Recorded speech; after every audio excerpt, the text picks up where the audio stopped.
Session 47, The Last Branch of Dawn. As told by Dar the Sellsword, standing in the middle of the Last Lantern Tavern, one hand on his tankard, the other waving big as if painting the scene in the air. Open quote. Now listen here, you sorry lot. Lean in close, cause this one's a tale worth the silver in your pockets.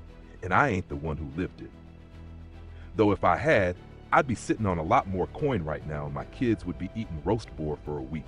Instead, I had to hear it secondhand, and it still made my blood boil and my sword hand itch.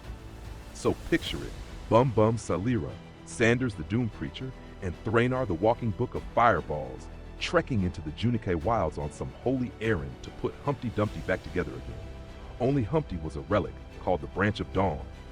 Last piece of it got nicked by some nasty types in black armor with a spiral sun on their chest. Sounds religious, but trust me, it ain't the nice kind.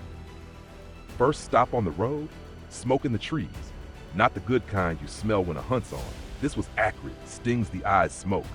They follow it, and what do they find? A Junike village gone. Every hut burned, every body charred.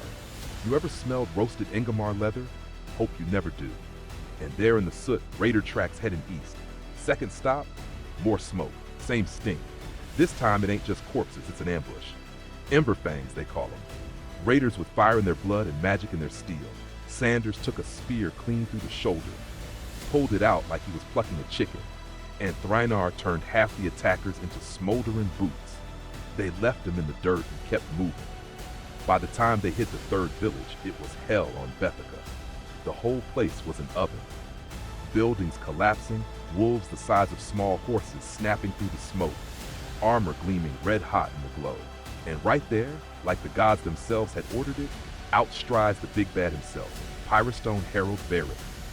Now I know Bum Bum, and I know the look on his face when he sees someone he really wants to kill. And from what I hear, that look could have boiled water. The fight? Oh ho!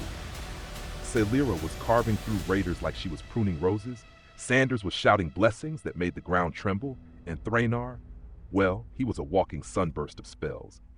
And Bum Bum, he went straight for Varric, all fury and steel. But Varric wasn't there to die. Oh no.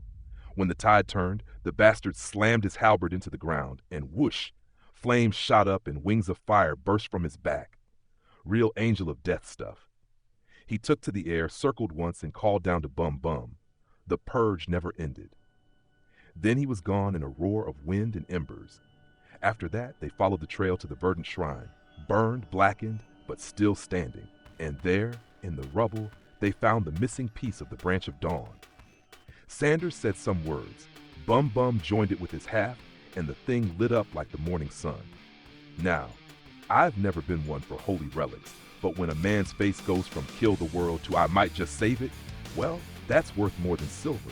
Still, if I'd been there, I'd have had Varric's head mounted on my wall and been halfway to buying my kids a whole damn farm by now.